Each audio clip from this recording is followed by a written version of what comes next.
What's up, everyone? I'm Rafi. I'm here to help you guys develop your conversational skills in English. Let's get started. Make sure you adjust the speed of the video and maybe turn on the subtitles, okay? Ajusta a velocidade, liga a legenda, if necessary, if makes sense to you, né? Se faz sentido, if it makes sense to you. So today I want to talk to you guys about hedonism. Hedonism, it's hedonism, hedonism. Let's first understand what that is, because it's not a common word, but very common to practice. Let's see, I will read the text, the definition of what it is, and maybe you can understand it from there, okay? So what is it? So hedonism is a lifestyle where immediate pleasure is prioritized.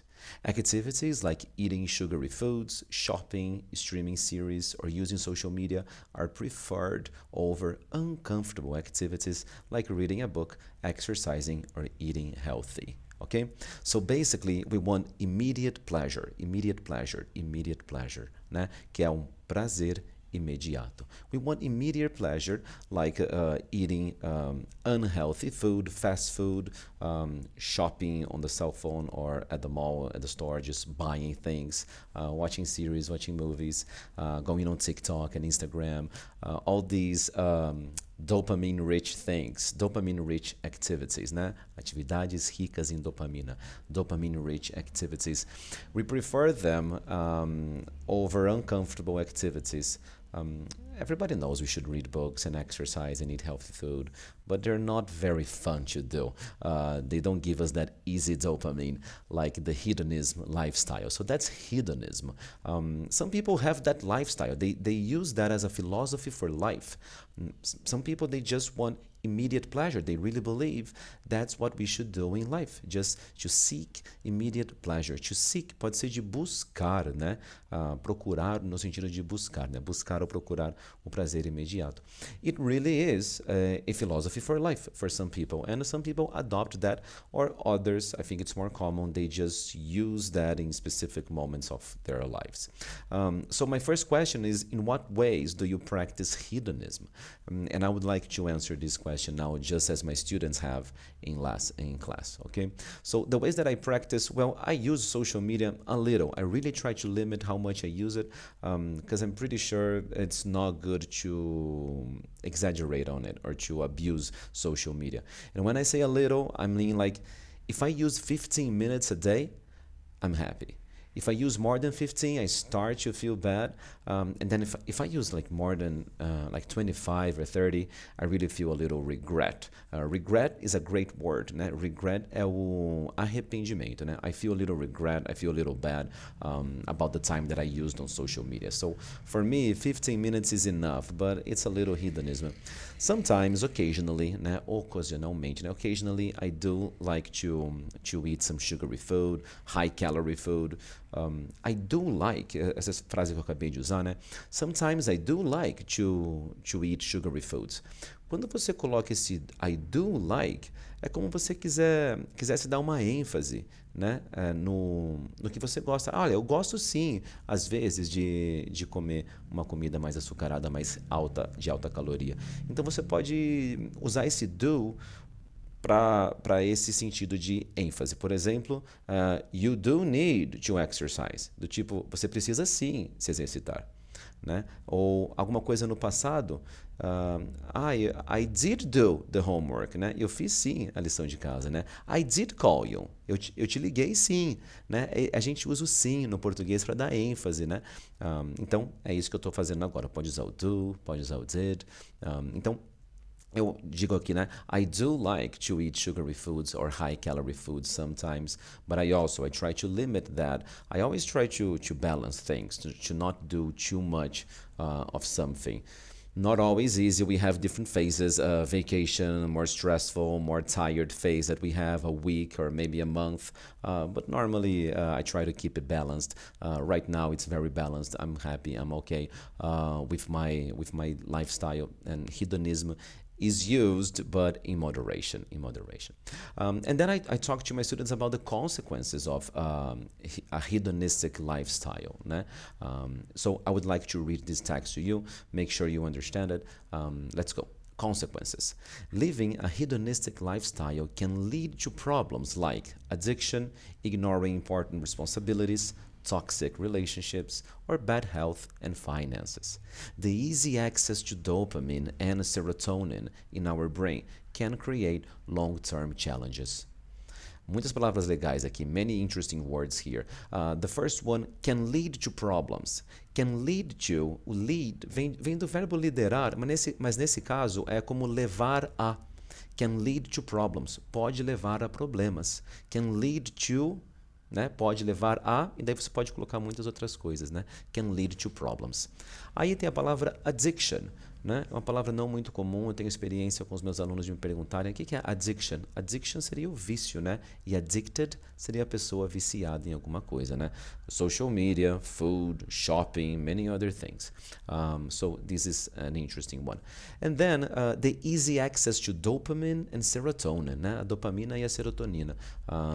Esse acesso fácil pode criar long-term challenges. Long-term challenges. Long-term é a longo prazo e short-term é a curto prazo. São palavras muito legais de usar em contextos mais um pouco mais formal, ou se você quer falar de algum assunto mais sério, é legal de usar no dia a dia também com amigos e família. So, the easy access to dopamine and serotonin in our brain can create long-term challenges. I love that. Very good. So, have to be careful with this dopamine generation that we have. We live in the dopamine era, right?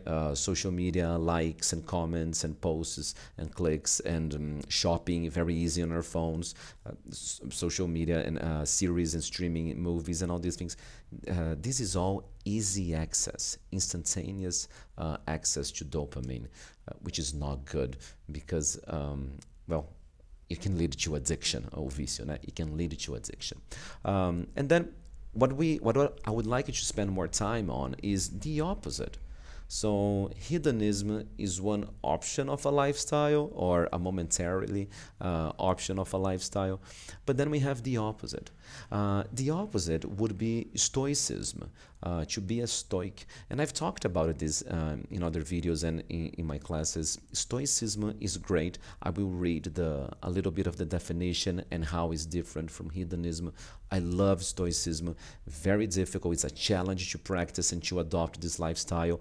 But if you can make progress on being more stoic, I'm pretty sure there are great benefits, great consequences in our lives. So I will read about Stoicism. Let's go. The opposite. Stoicism is the opposite of hedonism. It prioritizes long-term benefits instead of short-term pleasures. Stoics accept the discomfort of a challenge and value wisdom, courage, and inner peace. Ok? Eu vou ler um pouquinho mais rápido agora. Vamos praticar também. Ó. Stoicism is the opposite of hedonism. It prioritizes long-term benefits instead of short-term pleasures. Stoics accept the discomfort of a challenge and value wisdom, courage, and inner peace.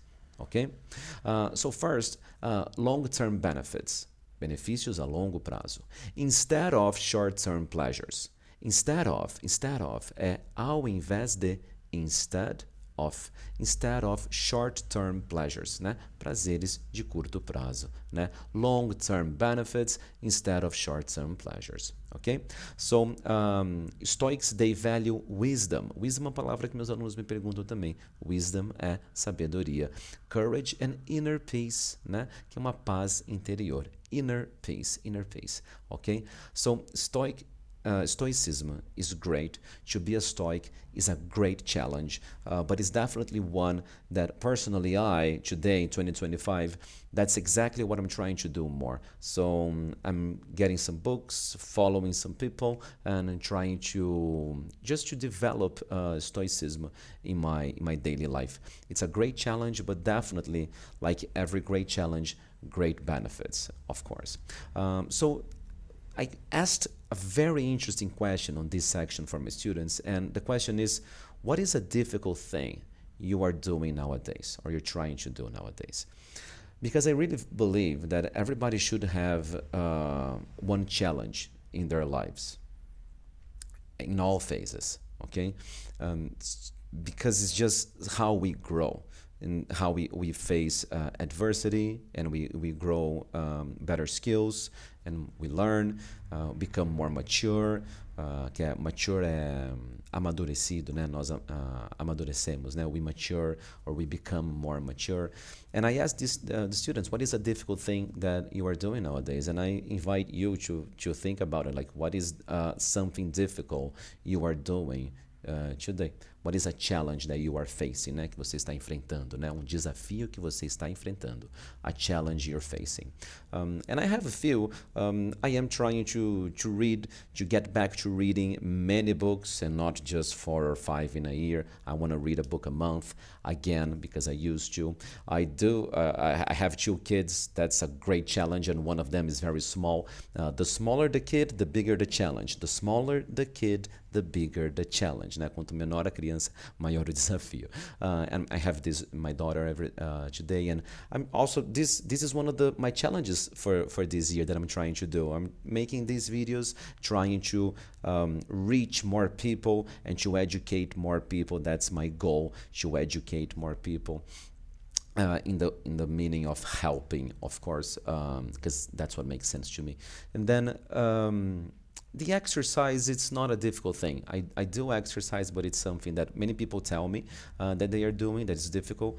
And for me, no. For me, it's more like a kind of therapy. But it is difficult to go there and do the exercise, but it's not difficult to keep this habit for me.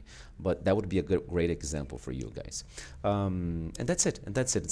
So these are some of the difficult things I'm doing nowadays, so I'm happy with that because I know that I'm growing. I am facing challenges doing all these things, and I'm pretty sure that in the end of the year, I'll have developed some skill. Definitely some skills, maybe, in the end of the year. And that would be a good year for me. So I'll keep doing the difficult things and facing the challenges, né? Enfrentando os desafios. And then to finish the lesson, I talked about balance, okay? A palavra equilíbrio no inglês existe o equilibrium, but we can also use balance, okay? So I will read this text for you guys so you can understand the idea here. Being, que é ser, nesse caso, hein? Being an extreme hedonist is probably not good for you. But being an extreme stoic can also make life more difficult than it should be.